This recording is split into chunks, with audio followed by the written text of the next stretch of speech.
Siroj charchab qolmayapsanmikan? Yo'q. Nima deysan endi?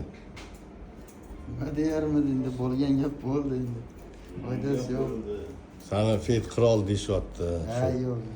Rostmi? Yo'q. Sergeli bo'yicha eng zo'ri sensan. Yo'q. Lekin mana haqiqatdan lekin. Shunaqami? Yo'q, unaqa narsa to'qimga yetmaydi. Mana sen Siroj akaning to'g'risida fikring. Mashhur odam hech qachon o'zini maqtamaydi. Boshqa gap yo'q. Fet qirol. Sanga o'xshab-a? Endi menga o'xshab deyman, lekin shunaqa. Sen Mashhur odam hech qachon o'zini maqtamaydi, bo'ldi. Sen mashhursan lekin. Mashhur odam keyin kech keladi.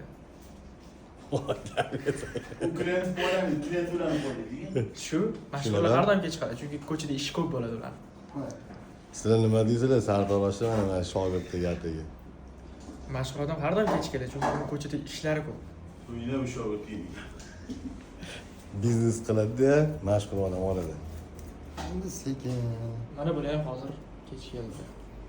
Baliqchilik hozir anaqasi bilan shug'ullanyapti-yu, reklama ochdi. Yo'q. Ha. Tez orada bo'lib qoladi endi. Mana bunda ishdan ham bilib olsanglar bo'ladi. Haqiqatdan qirol a? Qirol, Ne qirolni boshida anaqasi yo'q, tojisi yo'q. tojsiz qirollar-ku. Tojsiz qirol to'g'ri bo'ladi.